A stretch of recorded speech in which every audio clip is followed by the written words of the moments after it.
It's summertime. Welcome to my channel where I take on anything and everything I want. What's up, everyone? You're hanging out with Summer for the Endless Summary. So grab a drink and get comfortable as today we are breaking down the K drama fever. Okay, so usually what I do is I just play a game at the background. So ang maririnig nyo lang ay ang aking napakagandang boses. Mananawa kayo sa boses ko. Char!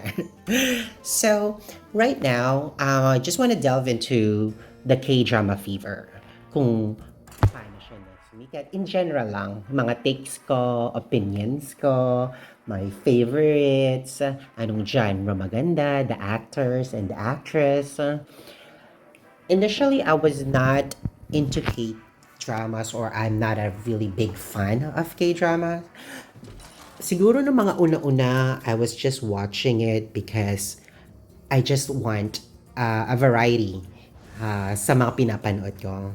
Kasi puro teleserye, anime, yun yung mga pinapanood ko before.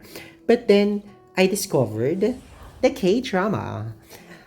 Siguro ito yung mga panahon nung Coffee Prince, Jewel in the Palace, Jumong. So kung alam niyo yun, matanda na tayo. Hindi, joke.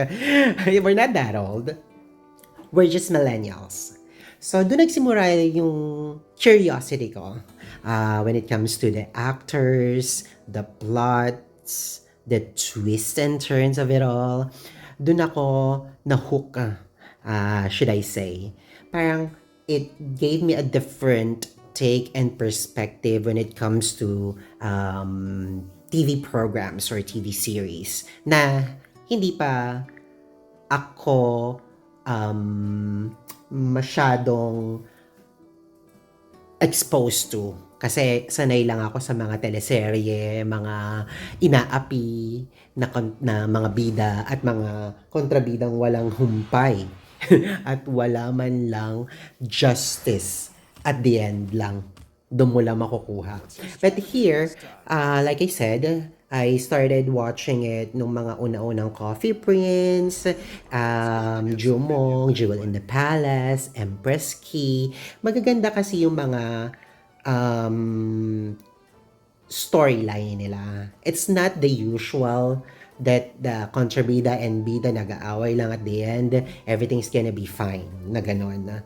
So, ang atake nito, may main lead, may second lead, may kwento si main lead, may kwento din si second lead. And also, yung mga supporting characters, even the villain, may kwento din sila that ties up to the whole story, that gives it more what do you call this? More flavor.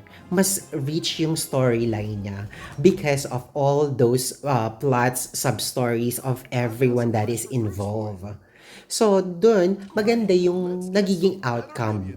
Not all, pero most of them. I usually like the rom-com comedy, not just the light one. I don't usually watch heavy dramas, but I do sometimes if I really like the story based on the trailer, based on the actors and the actress. Kasi ngayon, they go out their way to promote. Minsan nagpupunta pa sila dito sa Pilipinas para mag-promote, hold a fan meeting, they tie up with brands so that more exposure. Siguro dun din lumago at nagkaroon ng masyadong hype yung K-drama because of the opas and the nunas that portrays or that plays a significant role on those story. My favorite all-time K-drama would be just one, because I do have a few, would be She Was Pretty. She Was Pretty was my go-to K-drama. It's just light, comedy with a side of drama on with a little bit of drama. Stars Park Seo-joon, the ultimate oppa. Maganda siya in a way kasi it's also something that you can relate to on a personal level sa love life, sa career, sa family. Marami siyang natatouch. For me, kaya natutuwa ako at naeengganyo akong panoorin.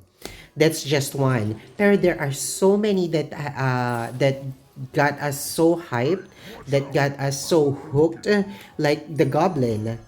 Goblin lang, I mean. Goblin. So, maganda siya because it's sci-fi. I'm also into sci-fis. It's a story of like a goblin that has been cursed throughout his lifetime, searching for a bride so that he can die. A spoiler, I'm sorry. What else? Starring Gong Yu, syempre, the ultimate heartthrob. Crash Landing on You was also one. It's a romantic comedy drama. Starring Kim So-yoon, oh my God, and Kim Ji-yoon, about the heiress who accidentally paraglides into that's the Crash Landing on You.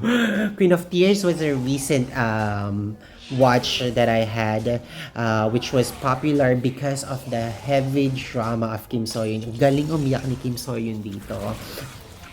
It deals with like under the saya marital crisis ang atake with the corporate side of it all.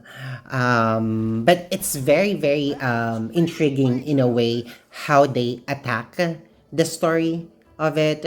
So that's one scene. That's one point that really captures the story. Yung how they portray, how they attack each characters. So it also helped be more interesting and engaging at the same time. So minsan, fina-follow ko yung mga actors, and when they do have some projects or K-dramas, I look at the cast, I look at the plot, the trailer, the promotion, and eventually, if I'm into it, I'm gonna watch it. Before I watched Descendants of the Sun, this was way back, I think 2016, 2017. Maganda din siya. Hindi siya purely action. There's always a mix of genres involved. Recently, I've been invested sa mga thriller, revenge. Ayan. Minsan kailangan natin ng justice. Hindi natin nakukuha sa tomo. I mean, it's always fun to bet on the underdog and watch them succeed or get their revenge. Like Vincenzo. Oh, isa yan sa mga Our Unwritten Soul. Ang ganda na kwento niyan. Grabe. Pero when it's on the cozy rom-coms, high school fantasy, may mga ganyang ganap kasi na talagang papanoorin mo dahil lang sa actors. Like yung mga high school na pinipilit na kahit hindi naman sila mukhang high school, pero it still gives you off the feeling na pwede pa naman. Like Lovely Runner, si Byeon Woo-sung, ang galing niya din doon. Sino pa mga nagpo-portray ng mga high school, like yung mga F4, Boys Over Flowers, alam mo yun, you watch it for the story, not because it's really near to reality or not that far-fetched as well, but you try to, how do I say it? Parang nilalapit mo siya as much as possible sa realidad. Because you wouldn't say they're that old with their faces like that. Alam mo naman ng mga Koreano, a bit vain when it comes to their skincare, when it comes to their routines, sa kanilang physique. They take it very seriously. So, yung mga rom-coms na yon, yung mga light K-dramas na yon, they give me a little bit of humor, a little bit of tug in my heartstrings. So you feel some kind of happiness as they say, happy peel, a healing, a slice of life. Andyan yung Reply 1988, which is one of the most loved K-dramas. Park Bogum. My God! Ang gwapo ni Park Bogum. There's our top Korean actors and actresses like Song Ye Kyo, Song Ye Jin, si Ayu sa um, the Perfect Crown, the most recent one I had. Perfect Crown. I also had Hotel de Luna. I love her in Hotel de Luna. So, eto, they bring different spices, they bring different flavors to the story, to the drama. That's why you can't just pin one into that particular genre because they differ. They offer different takes on it. They also give you a sense of um, nakikita mo yung sarili mo sa kanila. Yung nararamdaman mo na, ay, pwedeng ako ito kasi nararamdaman ko talaga. Yung mga ganong bagay na you could um, relate to them. You could put yourself in their shoes. That's why sometimes these K-dramas actually help us in a way in our lives, in our mindset, and how we feel things. They give us a different perspective for it. It's not like you're just gonna rely on it na parang life is not a K-drama. So kung ano mang nangyayari doon, hindi siya possible na mangyari sa buhay mo or possibility din na mangyari sa buhay mo. It just broadens your perspective in life, ika nga. So that is what I have to take in K-dramas in general. Moving forward, I would still be watching K-dramas because may napupulot ako. Hopefully, you too. So, let's continue the discussion down in the comment section. Just give me your take on your favorite K-dramas. And that is the wrap on today's summary. The review is officially in the books, but the discussion isn't over. Like I said, drop your own hot takes in the comment section and don't forget to subscribe so that we can continue this community. Take care of yourselves and I'll catch you on the next one. Bye!